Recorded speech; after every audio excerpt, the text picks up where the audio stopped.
What's up, guys? Welcome back to the channel. Nice to see you. Good to see you. It's been a little while. I've been busy, had some stuff going on, and quite frankly, I've just been super lazy with YouTube. I just haven't really done anything. I haven't posted anything, haven't even tried to make a video. So, with everything that's going on, I figured now's a better time than ever. Since we're all quarantined, we have nothing really going on nothing I guess that we can do as far as our car events or just getting out in general. So I figured, let's make a video. Let's get everyone up to date on the Turbo S2000 and what is going on. I'm not going to waste any time. I'm just going to jump right into it. The Turbo S2000 is done. It's been done for a while. I've just had a lot of stuff going on. On top of other things going on, just getting in the car and driving the damn thing. So if you see it, she's got a little bit of mud and dirt and all that stuff on it. Because typically I don't drive this car in the rain, but with the slightly warmer weather starting to roll in, the rain comes and goes as it does in the spring. Typically, if the roads are wet, I won't even take the car out just because I don't know, don't have to, so I didn't really want to. But now that I'm so excited to drive the car, I just, if it rains and stops raining, I just get the car out. I don't really worry too much about it, at least for the time being until some of the new wears off. But anyways, the car is done. Runs and drives like stock until you put the foot down, and it rips. I know in the other videos I had said something about, I think it was the last video, I had said something about going to the dyno and doing dyno videos and all that stuff. I ended up actually going a different route. I caught wind of a guy that has a huge standout in the S2KI forums. He himself has an AP1 that's fully built, 8.8 rear end, 2-speed power glide, nitrous. I mean, the thing is insane. Well-built car, super awesome setup, making big power, and running the same ECU as me. Not to mention, the dude has also been basically through the same steps, going through, from a stock car to a supercharger to a turbo kit to blowing diffs, blowing transmissions, and upgrading and going through all the stages. So he's been exactly where I'm at now and has tuned his car himself for years on the same ECUs that I have. So he's extremely crazy familiar with the setup, extremely familiar with the software and the platform and how to tune and all the little things that somebody who doesn't work on these personally or spend a lot of time on may not know. So once I caught wind of that, and not only his pricing is amazing. I basically just saw his car and his setup and saw how it ran, and I knew from when I saw that, I knew I wanted that guy tuning my car because he knows what he's doing. So I ended up going that route. If you guys aren't familiar with a remote tune, basically a remote tune is where you have your own laptop. Like with my car here, I'm just going to kind of talk as I move along and show you. I still have the ECU out on the floor. The car is really dirty on the inside, guys. I usually keep it much cleaner than this. But like I said, it's been a work in progress, and obviously it's kind of nasty outside, just going in and out. Even my floors are wet with, this is just like from the concrete sweating because it's starting to warm up here and it's getting humid. But, you plug in your cable, which I have here, into your ECU, which I have the AM EMS V2, into your laptop, and then you'll have like a hotspot on your phone. That's what I use. I'm just telling you what I use. I turn a hotspot on my phone, link my laptop up to that, so I have internet wherever I'm traveling, so that when we get out and about and doing drivability, he can still stay logged in. So you have your laptop. He logs in through a remote software like Supremo or TeamViewer, or there's plenty of other ones that are free. Don't cost you anything. You'll download that, and then it comes up with a screen that shows you a username, password, all that stuff. You'll take a picture of that, send it to your tuner that's doing the remote tune, and then he just logs into your computer and takes over. So he'll do everything from there on out. At least the guy I had, my tuner that I had, made it was effortless. I literally just followed simple commands that was given. He opened up a window in the top right. It was notebook, like Windows Notebook, where he could text or type the messages out to me, basically request what he wanted me to do.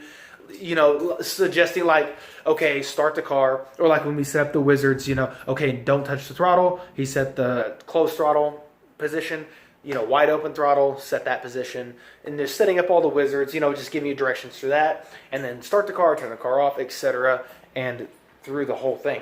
So honestly, it was probably one of the easiest parts of the whole build and the whole everything, because you had someone extremely experienced, knowing exactly what they needed to do, and since he's very familiar with the car and tunes a lot of these cars, he just knows exactly where to start and where to go. Not to mention all the little finicky things, how to manipulate the injectors and all the timing tables and stuff to get awesome cold starts, awesome hot starts, you know, all the things that you want out of a good tune. You know, cold starts, hot starts, drivability, even, you know, like rolling the windows up and not stalling the car out. Or if you have, you know, when you go to turn the AC on, it doesn't pull the RPMs down really hard and stall the car. All those little things that need to be addressed and taken care of so that the car remains like that closest to factory feel and drivability and functionality. He did every bit of it, and it was amazing. Like I said, guys, this tune is awesome. Super happy with it. Literally, I can come out here in the morning and it starts up just as fast as it did when it had the factory ECU in it. When it's hot and I'm leaving the store and I go back out in the car, you hit the button and it literally starts just as fast and just as easy as it did back whenever it was on the factory ECU. I 100% give him props for knowing his stuff and knowing exactly what to do. As far as the wide open throttle stuff, you got to have a smooth, flat road to do that, which I have a great spot, literally like 3 minutes from my house, where there's nothing out there, there's nothing around it, no buildings, no houses, and it's probably a half mile of just flat, straight, smooth, brand new concrete, asphalt, whatever you want to call it. It's almost like it was just made for doing pulls, and which I do like to go out there and visit quite often. That's where we did it. And you know, obviously my car is on a Mac valve, so we it's electronic boost controller, whatever you want to call it. I have a Mac valve wired into the AEM, so he can just go through the laptop to control boost.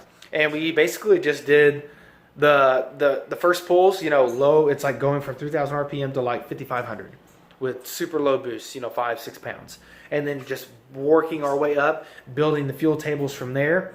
And then after all the fuel tables are built, from there he starts adding boost.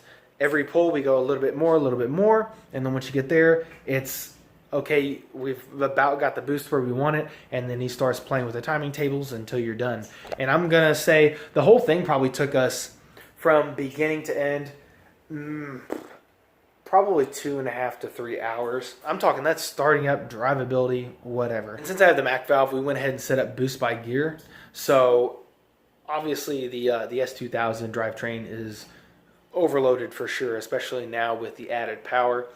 Boost by gear is just gonna, for one, help you with traction, because I still am on the Federal 595 RSRR tires, a street tire. Granted, they are a sticky street tire, but that doesn't, it's not a slick, and they still do spin. So boost by gear helps with traction, and not only that, just the shock to the driveline to help add some life, or I guess longevity, to, you know, the diff and the transmission in this growth of power that it has now. So basically right now it's set up, first gear is 10 pounds, second gear is 12, third gear is 14.5. He uses a virtual dyno to basically, which is going to be plugging in all your numbers, you know, wheel tire size, weight of the car, weight of me. There's a bunch of data that he has to put into this thing, a bunch.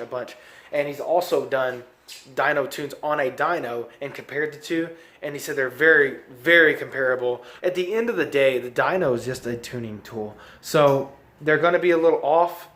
You go from one dyno to the next, they may be a little different, even if from a dyno jet to one of the other ones. They're obviously different. I mean, that's a known fact. A lot of people know that. So with the virtual dyno, putting in all the information that he had from my car, which I'm not even sure all of it, but I know it was a bunch, just to guess to take in all the factors.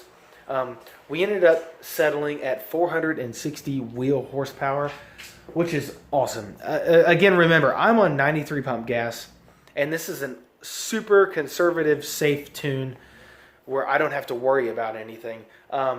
Even on a hot day when I'm beating on the car, and where a car that is pushed to the brink or to that threshold will see a lot of heat soak, or if you have to stop and there's no 93, or you get some junk 93 that's more like 91, where typically a car that is pushed to the threshold will detonate. This tune, this setup with him, he made sure that he left plenty of leadway in the tune for any kind of inconsistencies that might be there. So that's good, and that's what I wanted, guys. You spend a lot of money and time setting these things up. And if this was a drag car and I'm chasing tenths of a second in the quarter mile, then obviously I'm like, let's just push the thing to the max. It's not. It's a street car, and it's something I want to be able to jump in on a Saturday and just beat the brakes off of and bring home and be done. So 460 horsepower in this car is crazy. I know there's guys out there, I'm sure there's going to be comments, people, oh yeah, you know, mine's 500, mine's 550, mine's 700, mine's 1,000, whatever. But for me, I'm just, again, guys, speaking from experience, going from the stock S2000 to what it is now, it's a totally different car. You almost have to relearn how to drive the car, but it's badass. Like it's just badass. This thing rips so freaking hard, especially with the boost by gear. You know, you roll out in second and you lay into it, and you're like, dude, this thing's pulling like a mug. When you hit third, and it gets that 14.5 pounds pushed to it, it freight trains, man. For the gearbox, and now I know there's been guys that have talked about, you know, especially in the turbo Facebook pages and stuff, talking about third gear, man, is just that gear in this car. For a street car at this power, with the power it's making now, third gear is like freight train. It literally, with all the boost in third, you're holding traction really good, especially since, like I said, my tuner is very good at what he does. He ramps the boost in really just nice and smooth, so it's not just a complete shock when it hits. And the thing holds traction, but it's like right there at the brink. It's awesome, guys. I love the car. I'm very, very, very happy with it. I'm very happy with the whole setup. I'm extremely happy with the tune. I'm just, I don't know what to say. I'm almost at a loss of words, because remember, I haven't really got to talk about it much with anybody about the car being completed and my thoughts on it. So you're kind of getting the first real talk about it. It's just a shocker, because if you guys are into, you know, you have an S2000, you love your S2000, and you dream of boosting or turbo, you know, boosting, you know, via the supercharger or turbo, your S2000, and that's something you really want to do, and you actually get there, it's mind-blowing when you finally get to drive it and you get to enjoy it. So I really don't know what to say. This video is just kind of an improv thrown together. I really wasn't planning on making a video tonight, but I just kind of wanted everyone to, you know, I wanted to touch base. I kind of wanted to get everyone back on track where I'm at with the car, because I do have more mods I want to do, and I have a couple little things that I need to take care of, and there's some body things I'm wanting to do as well before the car season kicks off, if it ever freaking does, with the current situation in the world. Also, to anybody dealing with that, or anybody who has family dealing with that, you know, blessings going out to you guys. Watch out there, guys. Take care of yourself. The car is amazing, and I'm super, super happy with it, and I love everything about it. So there's the update video, guys. That's where we're at. That's what's going on. Thank you guys for watching, and I apologize for not making anything for so long. I've been, like I said, just honestly just lazy, not really wanting to mess with it. Just, I don't know, just not really messing with it. So again, thank you guys for watching. I do have upcoming content. I've got some little things I want to take care of the car, and I do plan on going E85 on this car. It might be a little bit, because I do kind of want to get like really used to this power before I start adding more power, not to mention the driveline issues that I'm sure will arise, especially once we break that 500 horsepower, 550 horsepower mark. But that being said, thank you guys for watching. I really appreciate it. Thank you guys for just keeping up with me, subscribing. That means a lot to me. It just makes me feel like making these videos is worthwhile. So thank you for that. If you like the video, hit the like button. If you guys got some comments for some things you'd like to see, which I do plan on doing, some driving videos, maybe some, outside videos where someone else is recording so you guys can see it, do a rip from the outside. That's definitely coming. That's probably going to be the next video, to be honest with you, just so you guys can see the car in action and what a 460 horsepower turbo S2000 looks like, pulls like, as much as you can through a video. Which I know there's other videos out there, but I'm going to post mine. So, again, thank you guys for watching. If you like the video, hit the like button. If you guys are interested in car stuff, turbo car stuff, turbo to S2000 stuff, hit that subscribe button. Keep up with me, and I will see you next time. See ya.